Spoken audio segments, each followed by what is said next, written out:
Hello dear children, good afternoon everyone. Once again welcome back you all to the online classes. So you all know that now we are discussing about the water, a natural resource because it is occur in nature or we can get it from the nature. So that we call the water, it is a precious resource and it is obtained from the nature.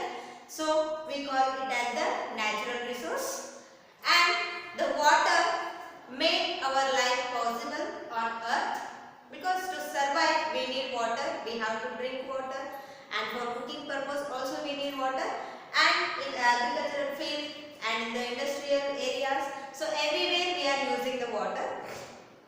So this water is very precious to us and it is a natural resource, right? So in the previous class we have discussed about how from where we get the water and also how much water do we use in a day, and also we calculated that, and rough idea we had, and we calculated that for the year also, and that we calculated for a family and also per person how much water do we use in a day, in a 1 year. So about that we have a rough calculation and we had made that, and also we learned about how the water, from where we get the water, right? So we get the water from the springs, from rivers, lakes, ponds, so from the well.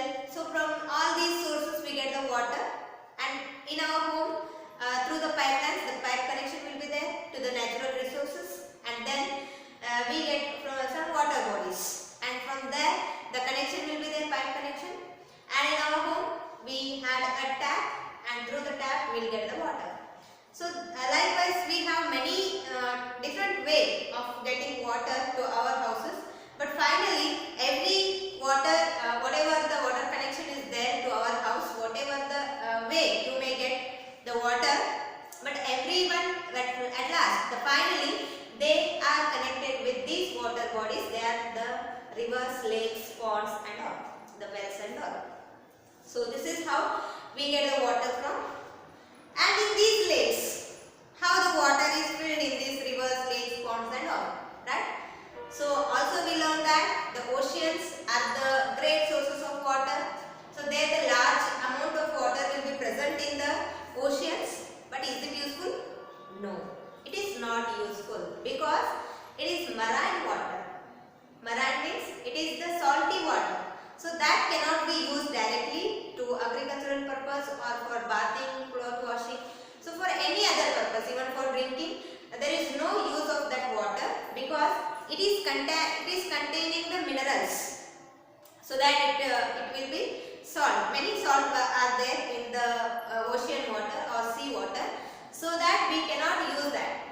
But still the water, through the water cycle, we can take the use of that sea water. So that is by water cycle, and in the today's class we are going to discuss about this water cycle. So now we can discuss about water cycle. So in this water cycle there are many steps are there. So one by one we can discuss. The first thing,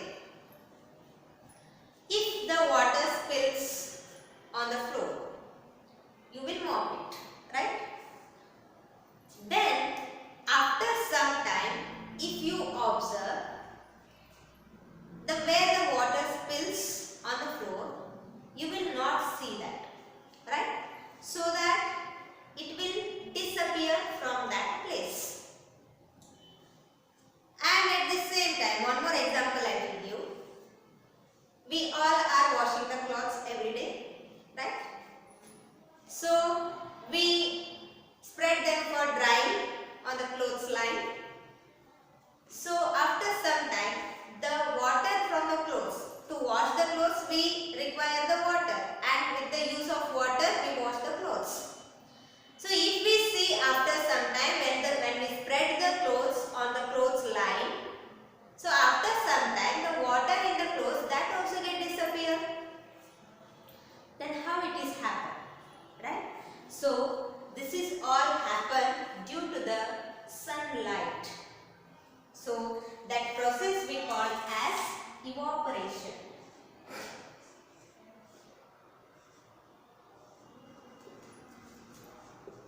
So evaporation is the process through which the water gets evaporated from the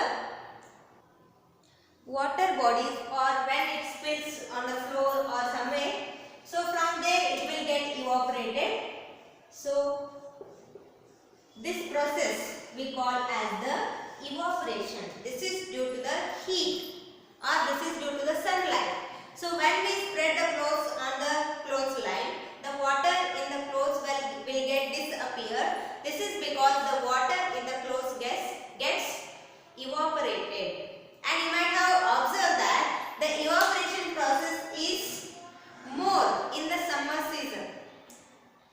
In the summer season, the clothes will get dry very faster if we compare that with the rainy season. Because during the rainy season, there is no sunlight as we get in the summer season. So there always the atmosphere, it is containing the humidity, the water content, the moisture should be there in the environment during the rainy season, so that there is no space for the further water or the moisture which is evaporated, right? So that during the summer season the evaporation will be faster because of the temperature. Since the temperature is more, the water gets evaporated faster. And you might have observed that by boiling, we can the evaporation process will go on very faster. Because when we are boiling, so that time the increases the temperature, so that the evaporation process will be taking place very faster. So this is what the evaporation. And for this, to understand this, you can do one activity also. Just take water in a container, and you can take the two containers of the same size, and then you can take the same quantity of water. For example, if you take the two containers, say which is of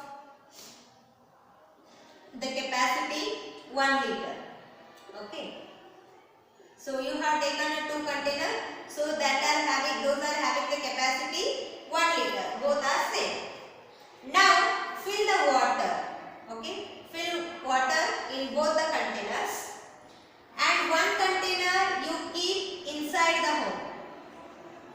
Inside, or little bit at the window side or somewhere. Okay. One you can place inside, and another one you place it outside, where it can get the direct sunlight. Okay. So likewise you place these two containers which are of same capacity 1 liter. Okay. So both containing 1 liter of water here now. So one we kept inside where we can get little amount of sunlight, and one we kept outside where it can get the maximum sunlight. So keep it for 2 days. Okay, because the evaporation process is very slow. So you can keep it outside and observe it for 2 days. Okay, after 2 days, you just check the amount of water, how much left in the container which is there inside the home, and also compare this amount with the container which kept outside. So what do you think? In which container the water will be more, or in which container the water is less? Yes, we can observe that the container which we kept outside, there it has only less amount of water. The remaining amount of water is very less if we compare that with the container which we kept inside the house. Because outside there is more sunlight, and due to that heat the water gets evaporated faster. So most of the water from this container gets evaporated, and here the container which we kept inside the house, it will not get much sunlight, it will not get maximum amount of heat, so that the very less amount of water gets evaporated. So by doing this activity, what we understood that, so the evaporation is faster when there is the temperature is more. When the temperature is then evaporation will be faster. So that the container which we kept outside, the water gets evaporated faster, and the container which we kept inside, it will not get the water. There is a less evaporation we can see, right? So we can test this. So that for this you don't need any other things. Just you can keep the same amount of water, one is inside and one is outside, and you can observe. Then what is the evaporation? Okay, evaporation, it is the process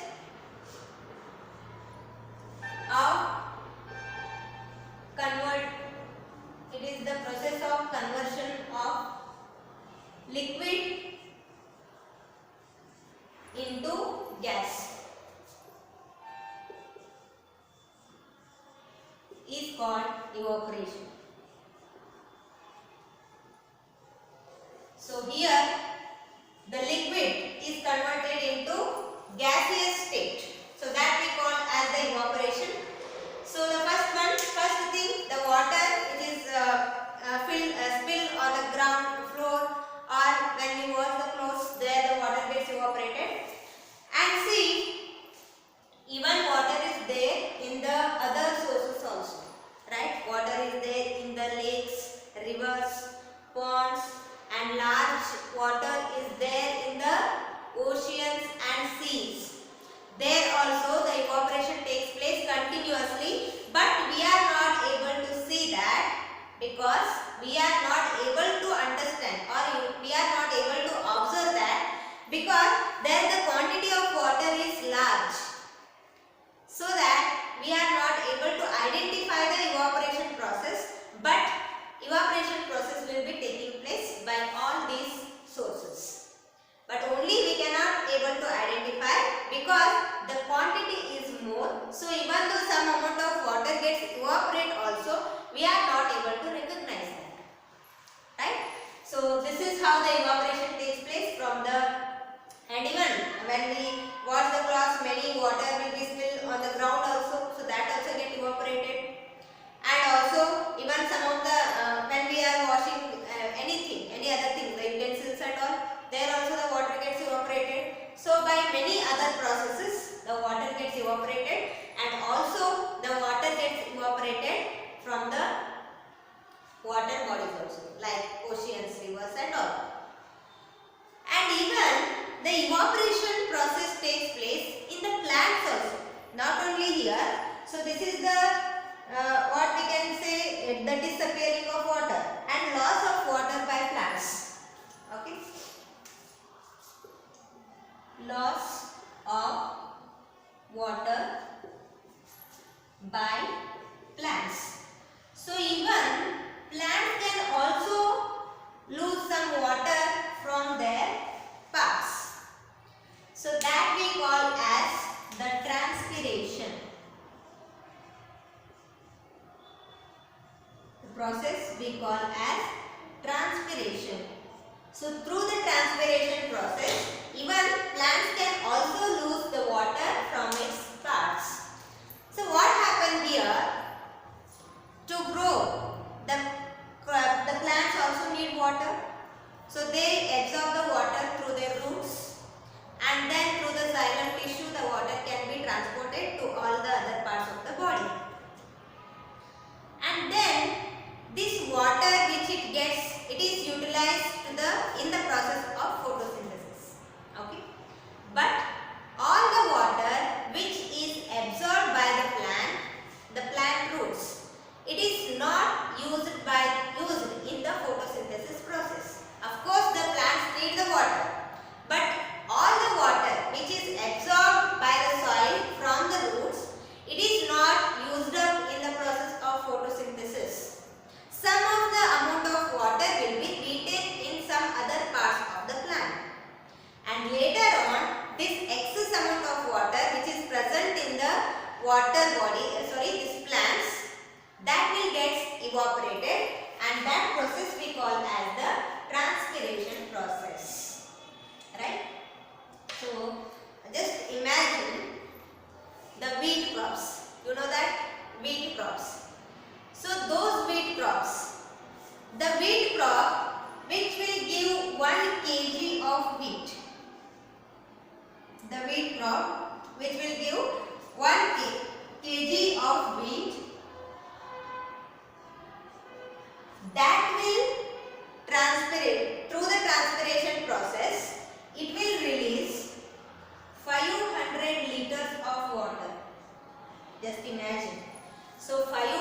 liters of water means it is approximately equal to 25 bucketful of water.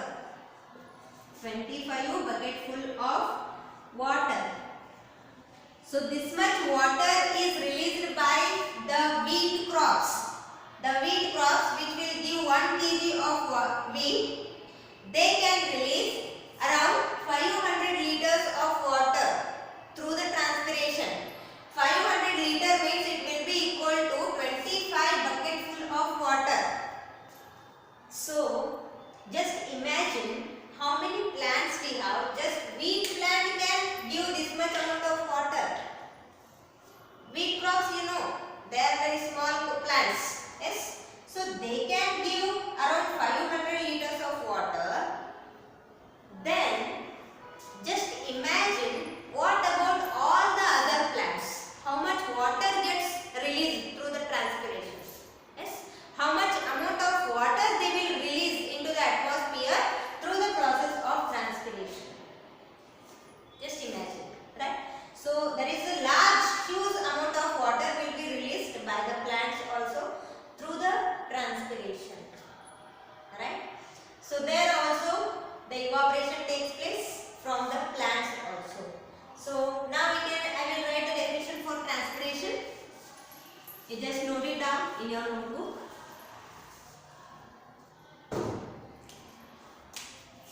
The process of removal of excess amount of water from the plants. Water from the plants is called transpiration, and this is mainly done by the leaves. Okay, this process takes place on the surface of the leaves. So this is what the transpiration. So in this transpiration process, the excess water which is present in the plant body, that will be released through the surface of the surface of the leaves. So that we call as the transpiration process. And likewise, the water gets evaporated and those vapors of water will be present in the atmosphere. So now, this water gets evaporated. Now we understood that by the evaporation, the water on the earth from many other sources of the water. So the water gets evaporated in this evaporation process. And also through the transpiration method, the water even gets also evaporated, and it will also there in the atmosphere. So later, what will happen to these vapors? This evaporation means they will be present. The water is there. So that will be present in the form of vapors. So water vapors. So what happened to these water vapors when they enter to the atmosphere? Right? So that we can discuss now. So now due to the heat of the sun and some of the other aspects, the water gets evaporated. This is one process. So when the water gets evaporated, so the water will be present in the form of vapors in the atmosphere. And then now what will happen to these water vapors? Right? So now we will do one more activity for that. I will explain how are clouds formed. How are clouds formed? So next, when the water is converted into the water vapor, so that is related with this cloud formation. So now we can discuss how these clouds are formed. So first we have to understand the presence of water vapors in the atmosphere. So to do that, now I will explain an activity. You just do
bottle. If you have any cold drink bottle, so keep it on table. And if you observe after some time, you will find that some water droplets on the bottle. So where does that water droplets comes from? Is it come from the water inside the what juice is there, from that we will get that water droplets? No, because there is no hole to spill out. Then how can we get those water droplets? Yes. See what happened. We know that the water gets evaporated by the sunlight, or when the temperature rises, the water gets evaporated. And those water vapors will be present in our atmosphere. And when we keep any cold objects here, so when these water vapors means they are in the gaseous form, so that they can move freely. So when these water vapors come in contact with this cold object, this will condenses. When the water vapors comes in contact with any cold object or any cold surface, it will condenses, and the water vapor which is there in the form of gas, that will convert it into liquid. So in the same manner the clouds are formed. Yes, like the same way the clouds are also formed, right? So by the condensation process the clouds are formed. So see, we all know that, again and again I am repeating, the water will be gets evaporated and that will be present in the atmosphere in the form of water vapor, that is in the form of gas. And as the gas means it is lighter in weight, and it will goes, as the temperature increases, it will rises up. So when it rises up, when it reaches some height in the atmosphere, so there the temperature cools down. Okay, the temperature will be gone decreasing. So in that levels where the temperature is less, these water vapors get condenses and converted into water droplets. So these vapors will be there, they are moving freely in the environment. At certain extent, when the temperature gets down, when the temperature decreases, so there it cools the water vapors, and then by the condensation process these vapors get converted into water droplets, and the water droplets go on depositing on one another. And this is what we can see in the sky, the clouds, what we call the clouds are formed in this way. What we are, the clouds appears like they are floating in the sky, but actually these clouds are the water droplets. They are only floating in the sky, right? So likewise the cloud formation takes place by the condensation process, right? And when the water gets condenses, it will form the clouds, and then how it will comes back. So the clouds are formed now. Then how this water will comes back to the ground. So now we can discuss that. Before going to discuss that, just write definition for condensation.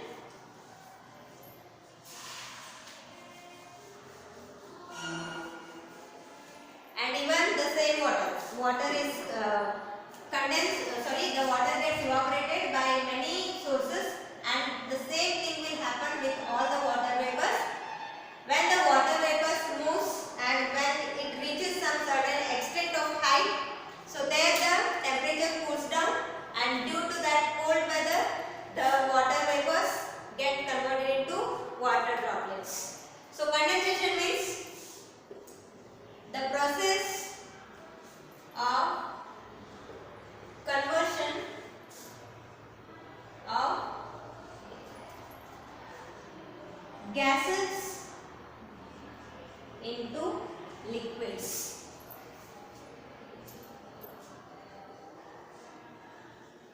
Is called condensation. condensation. The process of conversion of gases into liquids is called condensation. Here the water vapors will be there in the atmosphere, and those water vapors are in the form of gas, and when they reaches some certain extent, there the temperature cools down, and these water gases, the water vapors which are there in the form of gas, that will be converted into liquid, so that the water droplets, and the water droplets, they attach one another and they form the clouds. And what we see in the sky, the clouds are floating, they are actually the deposition of these water droplets. So likewise the cloud formation takes place. You just take the heading of this, and now we can discuss back to the oceans. Okay, how these when these clouds are formed. So what happens there when the cloud formation takes place? The deposition, as the deposition go on taking place, the clouds become heavy.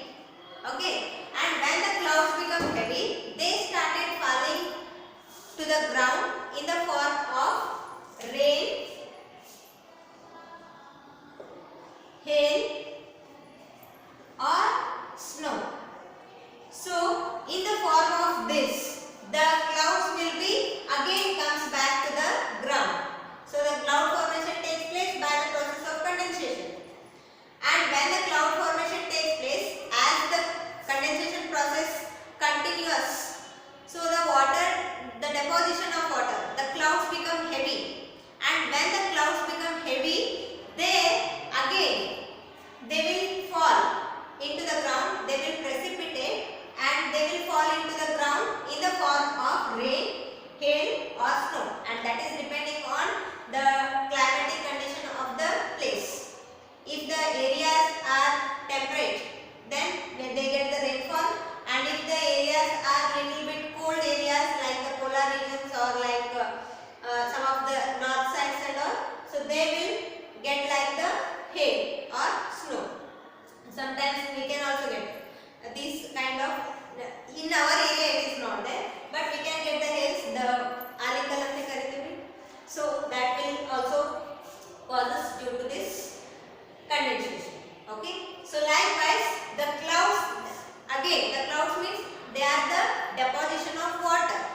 So they will fall in the form of these three, and then after this what happens?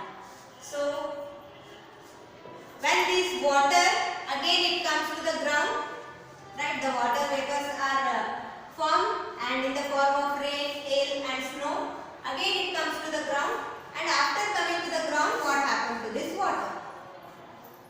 So after when it reaches the ground, it will go back to the ocean, back to the ocean.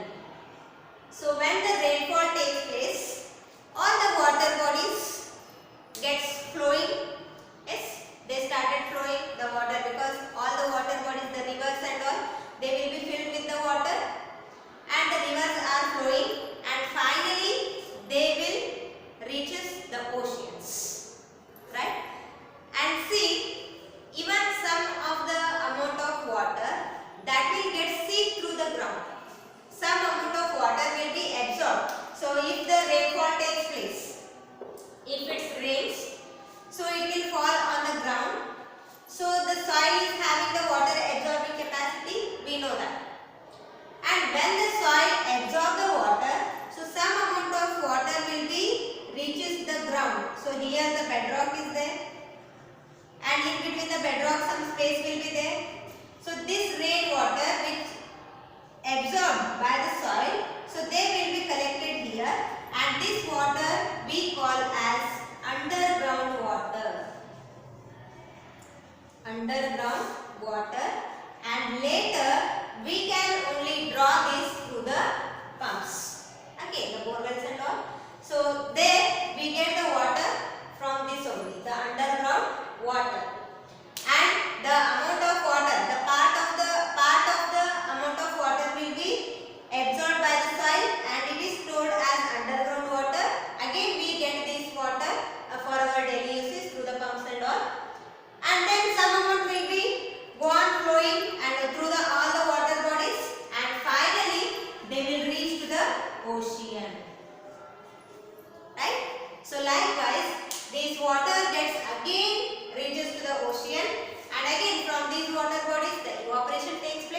and there the condensation and precipitation, again the water go on like this. So this phenomena, this process is taking place continuously, and this whole process is called as water cycle, right? So water cycle can be given as water cycle. So here many processes are there. So here we can give the first one, the collection, means the sources of water. The water will be collected in the many sources of water, and then it gets evaporation, and through the water evaporation, the water in the sources of water gets converted into gaseous form, and from there the condensation, yes, and through the condensation process the clouds gets formed, yes, and from that when the clouds become heavy they will precipitate, that we call as precipitation, yes. Through the precipitation, from the clouds the waterfall may take place, or sometimes the snow and all, so we will get the rain, and then this rain water, it will again goes to the collection, means the water bodies. So these processes go on, takes place continuously, and this we call as water cycle. This is how the recycling of water takes place, and since they are take place continuously, we are say the water is the renewable resource, because we get the water again and again. How much water we can use, but by the other sources we can get it in the nature. So likewise it continuously recycle in the earth. So that is the reason why we can get the water oftenly. Okay. So this is about the water cycle. And if it rains heavily, if it rains normally, okay, it's very well and good. But if it rains heavily, what will happen? So about that we can discuss in the next class. So with this I will conclude my today's class. I hope you have understood this, and even though if you have any queries, you can contact me and clarify your doubts. Thank you.